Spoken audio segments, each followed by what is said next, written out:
जो next topic हमारे पास इस चैप्टर का आता है वो है image formation by plane mirror.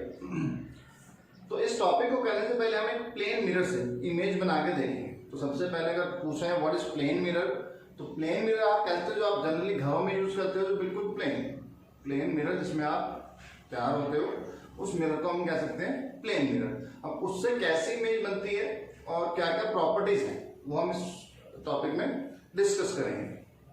तो चलिए सबसे पहले हम एक इमेज बनाते हैं बाय प्लेन मिरर। तो मान लेते हैं कि ये हमारे पास एक प्लेन मिरर है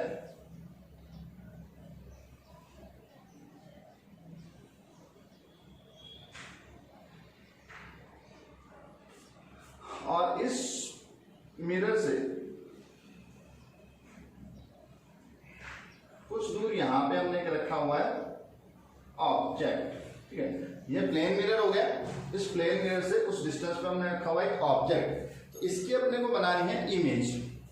उसके लिए हम क्या करेंगे, इस पॉइंट से एक रे लेके चलते हैं सीधी, जो कि इस मिरर पे यहाँ पे स्ट्राइक करेंगे। अब कह सकते हैं कोई रे अगर बिल्कुल परपेंडिकुलर स्ट्राइक कर रही है किसी मिरर के ऊपर, मतलब उसका एंगल ऑफ इंसिडेंस कितना है, 0, और एंगल ऑफ इंसिडेंस 0 हुआ तो एंगल ऑफ रिफ्लेक्शन भी हमारे पास होगा 0, क्योंकि हमारे पास सेकंड लॉ ऑफ रिफ्लेक्शन है, एंगल आई एंगल आर के बराबर हो। तो हम कह सकते हैं रे ऐसे जाएगी और सेम पाथ को ट्रेस करते हुए वापस आ जाएगी। दूसरा, इसी पॉइंट से हम एक रे यहां पे पास करेंगे,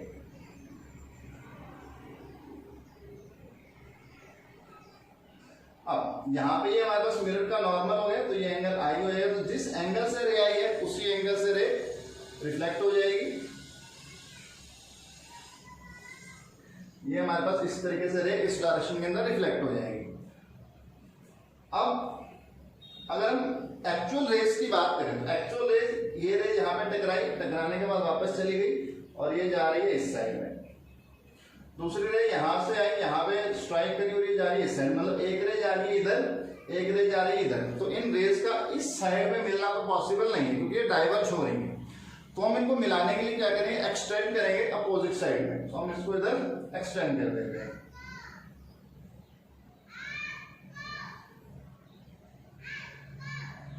और जहां पर ये दो रेस कट करेंगी वहां पे अपने पास इमेज बनेगी। तो हम कह सकते हैं इस ऑब्जेक्ट की इमेज अपने पास बनेगी यहां पर आई। ठीक है, तो ये हमने बिल्कुल प्लेन मिरर से इमेज बनाई है ऑब्जेक्ट की। ऑब्जेक्ट रखकर यहां से एक रे पास करी परपेंडिकुलर, जो स्ट्राइक करके वापस चली गई। दूसरी रे यहां पे स्ट्राइक करी, जिस एंगल से उसी एंगल से रिफ्लेक्ट करेगी। इन रेस को आप एक्सटेंड करोगे तो ये यहां कट करती हैं, तो यहां अपने पास बन जाएगी इसकी इमेज। अब हम चलते हैं टॉपिक पे, जो कि हमारे पास है image formation by plane mirror. तो चलिए, the image form by plane mirror is always virtual. ये पॉइंट याद रखेंगे, जो हमारे पास प्लेन मिरर है इससे जो इमेज बनती है वो बनती है हमेशा virtual image end of the same size. Second, जो हमारे पास इमेज बनती है वो सेम साइज की होती है, जिस साइज का ऑब्जेक्ट होता है उसी साइज की हमारे पास इमेज बनती है। अब यहाँ पे अगर बात करें वर्चुअल इमेज किसको कहा जाता है, तो वर्चुअल इमेज इस टॉपिक में यहाँ पे आप कंसीडर कर सकते हो नॉट रियल इमेज, उसको हम कहते हैं वर्चुअल, काल्पनिक इमेज। तो वर्चुअल इमेज कैसे बनती है, यहाँ हम चेक कर सकते हैं कि हमारे पास जो रेज है आई टकरा के इधर जा रही है और ये टकरा के इधर जा रही है। तो ये हमारे पास एक्चुअल रेज है जो इस ऑब्जेक्ट से आई है, लेकिन ये रेज एक्चुअल में कहीं कट नहीं कर सकती। ये रे इधर चली गई है और एक रे इधर चली गई, तो एक्चुअल में कट नहीं करेंगी। तो हम इनको एक्सटेंड करके जब कट करवाते हैं तो यहाँ पे अपने को ऐसा फील होता है कि यहाँ एक कट करेंगे। तो ऐसी जो इमेजेस बनती हैं जहाँ पे रेज एक्चुअल में मीट ना करें, ऐसा अपीयर हो कि मीट हो रही है, वहां पे जो इमेज बनती है उन इमेजेस को हम कहते हैं वर्चुअल इमेजेस। और जनरली वर्चुअल इमेज बनती है मिरर के बैक साइड में। तो हमारे पास ये टर्म याद रखें, जो प्लेन मिरर है इससे जो इमेजेस बनेगी वर्चुअल होगी और होगी सेम साइज की होगी। ठीक है, यहाँ पे आप चेक कर सकते हैं जो साइज का हमारे पास ऑब्जेक्ट है सेम उसी साइज की हमारे पास इमेज बनती है, और ये कैसी इमेज होगी, वर्चुअल इमेज होगी। अब कुछ प्रॉपर्टीज डिस्कस करते हैं of the image form by plane mirror, कि जब प्लेन मिरर से इमेज बनती है तो उसकी क्या क्या प्रॉपर्टीज हो सकती हैं। तो इसमें हमारे पास फर्स्ट प्रॉपर्टी है the size of the image is same as that of object. जो उसने ऊपर भी लिखा हुआ कि जो हमारे पास इमेज का साइज होगा वो हमेशा इक्वल होगा ऑब्जेक्ट के साइज के। तो आप यहाँ चेक कर सकते हैं ये हमारे पास ऑब्जेक्ट का साइज है और ये इमेज का साइज है, तो ये दोनों हमारे पास क्या होंगे, इक्वल होंगे।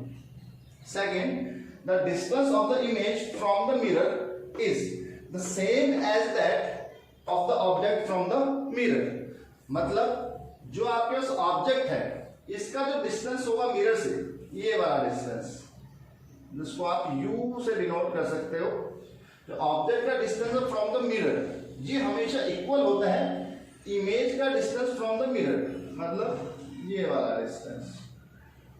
तो इस केस में हम कह सकते हैं जितनी दूर मिरर से ऑब्जेक्ट रखा होगा उतनी ही दूर मिरर के अंदर उसकी इमेज बनेगी। इस केस में हमारे पास ये दोनों डिस्टेंसेस बराबर होते हैं, distance of image from the mirror and distance of object from the mirror, ये दोनों इक्वल होंगे in case of plane mirror. Third हम यहां पे बात करते हैं to get the image of same size as that of object the length of the mirror should be half of the length of the object। मतलब length of the mirror कितनी होगी, length of the object divided by 2। कहने का मतलब कि अगर आपको plane mirror के अंदर अपनी फुल लेंथ इमेज अगर देखनी है तो उसके लिए आपको कम से कम आपकी जो लेंथ है उससे हाफ लेंथ का मिरर आपको चाहिए होगा, तभी आप अपनी फुल इमेज उस मिरर के अंदर देख सकते हो। तो उसको भी हम डायग्राम से चेक करते हैं कैसे इंप्रूव कर सकते हैं इस चीज को। तो यहां पे आप चेक कीजिएगा,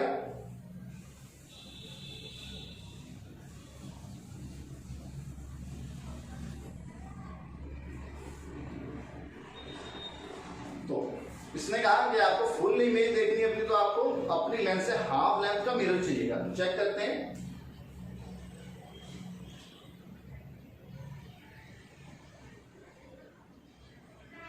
मान लेते हैं ये हमारे पास एक मिरर है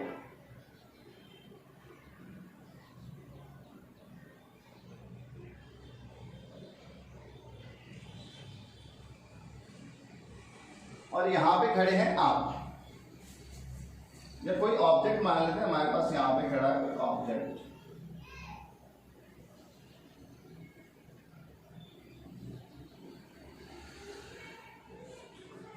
अब इस ऑब्जेक्ट को या इस पर्सन को अपनी फुल लेंथ इमेज देखनी है तो उसको कितने हाइट का मिरर चाहिए, ये हम यहां पे फाइंड करने वाले हैं।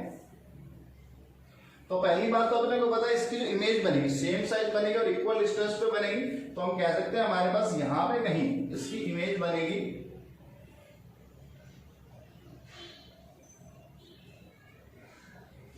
ये इसकी इमेज बनेगी।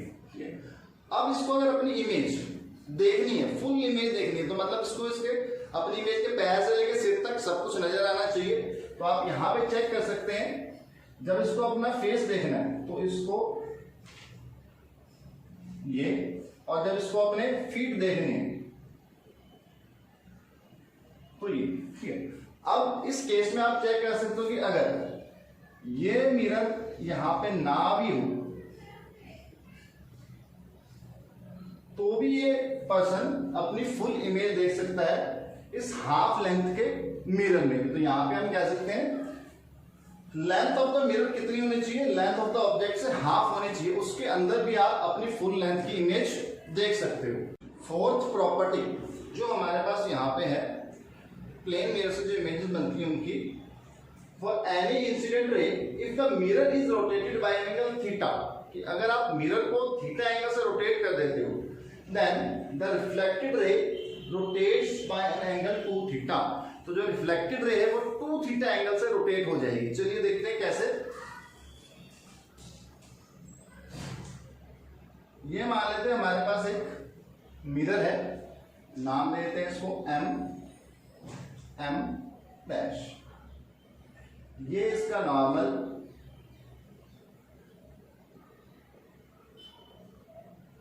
N। अब यहां पे एक इंसिडेंट रे मान लेते हैं कि ये हमारे पास इंसिडेंट रे जो यहां से आ रही है,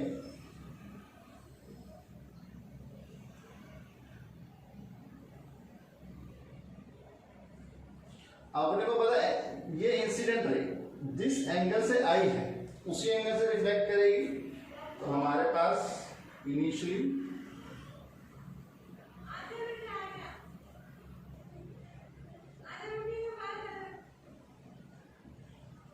ये इस तरीके से जाएगी। ये अपने पास इनिशियल सिनेरियो है, एक इंसिडेंट रे है, एक रिफ्लेक्टेड रे, तो एंगल आई और एंगल आर बराबर होंगे और ये अपने पास मिरर है।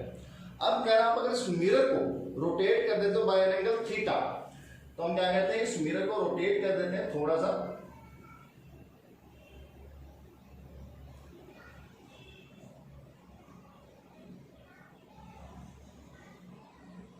मेरे पास नई पोजीशन हो जाएगी एम डैश, और मैंने मिरर को रोटेट कर दिया है by a small angle theta.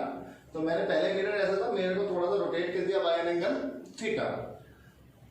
अब इस सिचुएशन में हमारे पास अगर मिरर ऐसे हो गया तो नॉर्मल भी हमारे पास जो है चेंज होगा। तो अब मेरे पास जो नया नॉर्मल बनेगा वो जो ये वाला मिरर जो रोटेट करने के बाद इसके परपेंडिकुलर होगा, मतलब हमारे पास जो नया नॉर्मल आएगा वो कुछ इस तरीके से आएगा।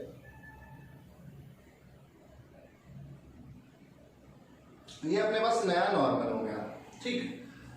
इंसिडेंट रे वही रखनी है, इसको हमने चेंज नहीं करना है।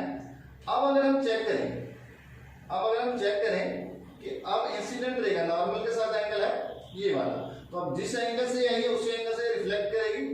अब जो ये है रे जिस एंगल से आई है उसी एंगल से रिफ्लेक्ट करती है, तो हमारे पास ये बनता है कुछ इस तरीके से। ये हमारे पास नई रिफ्लेक्टेड रे होगी, ठीक है। तो यहाँ पे हम चेक कर सकते हैं कि हमने अगर मिरर को थीटा एंगल से रोटेट किया तो जो हमारे पास रिफ्लेक्टेड रे थी वो रोटेट कर जाएगी एंगल 2 थीटा से, है ना। इसको सभी स्टूडेंट्स एक बार अपनी कॉपी के अंदर जरूर ट्राई करेंगे। यहाँ पे मैंने थीटा 2 थीटा लिखा है, आप कोई पर्टिकुलर वैल्यू लेके इस मिरर को 10 या 5 डिग्री 10 डिग्री रोटेट करवा के चेक करेंगे कि जो रिफ्लेक्टेड रे है उससे डबल एंगल से रोटेट होती है या नहीं होती। तो चलिए नेक्स्ट प्रॉपर्टी पे आते हैं। If the object is moving towards or away the plane mirror with velocity v, then the image will move towards or away from the mirror with the velocity equal to 2v।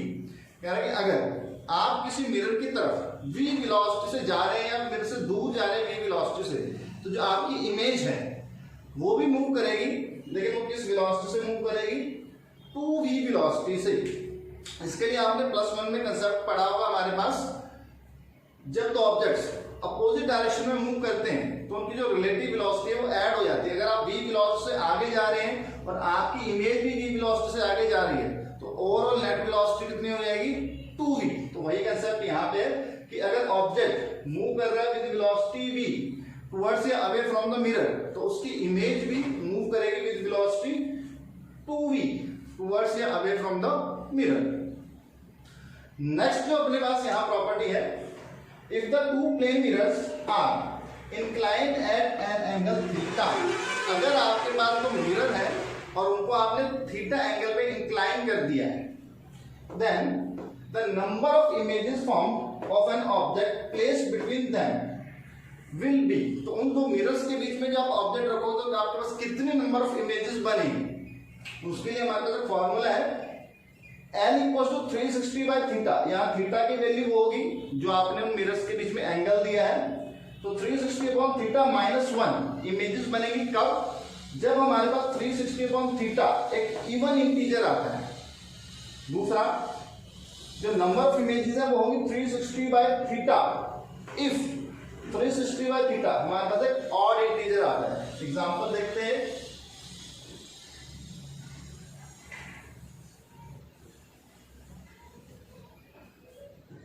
तो यहाँ कहते हैं अगर आप इस तरीके से कोई दो मिरर्स हैं, उन मिरर्स को अगर आप किसी एंगल पे प्लेस कर देते हो, ये एंगल मान लेते दो मिरर्स के बीच थीटा, और यहाँ कहीं आप कोई ऑब्जेक्ट रखते हो, तो इस ऑब्जेक्ट की कितनी इमेजेस बनेगी उसको कैलकुलेट करने के लिए फॉर्मूला है।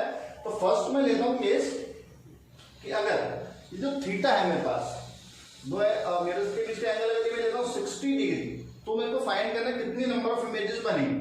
तो मैं ये फॉर्मूला लगाऊंगा n = 360 बाय थीटा। थीटा की जगह क्या है मेरे पास 60 डिग्री, तो यहाँ पे 60 पुट कर देंगे कैंसल आउट हो गया, मेरे पास आया था 6। अब 6 मेरे पास कैसा इंटीजर है, इवन इंटीजर है। तो इवन इंटीजर है तो हम क्या करेंगे, नंबर ऑफ इमेजेस होंगी 360 बाय थीटा माइनस 1। तो इसमें से 1 माइनस कर देंगे तो नंबर ऑफ इमेजेस अपने पास होंगी 5। सेकेंड एग्जांपल, अगर मान लेते हैं जो मिरर्स हैं इनको हमने रखा हुआ थीटा दे दिया हमने 40 डिग्री के एंगल पे अगर हमने दो मिरर्स रखे हुए हैं, तब नंबर ऑफ इमेजेस अगर हम चेक करें ये आ जाएंगे 360 डिवाइडेड बाय 40 जो कि आ रहा है 9 हमारे पास क्या ऑड इंटीजर है। ऑड इंटीजर है तो हमारे पास एज इट इज जो 360 अपॉन थीटा की वैल्यू आएगी उतनी नंबर ऑफ इमेजेस बनेगी। मतलब यहाँ पे अपने पास जो नंबर ऑफ इमेजेस बनेगी 9, क्योंकि यहाँ पे अपने पास ऑड इंटीजर आ रहा है और जहाँ पे इवन इंटीजर आएगा उसमें से 1 माइनस कर देना, तो इस केस में इमेजेस बनेगी 5। होप आप सभी बच्चों को ये जो प्रॉपर्टीज हैं जो हमने पढ़ी है प्लेन मिरर की, सभी को अच्छे से समझ में आई होंगी। फिर भी अगर किसी बच्चे को किसी तरीके की कोई प्रॉब्लम आती है तो नीचे कमेंट सेक्शन में आप मेरे से पूछ सकते हो।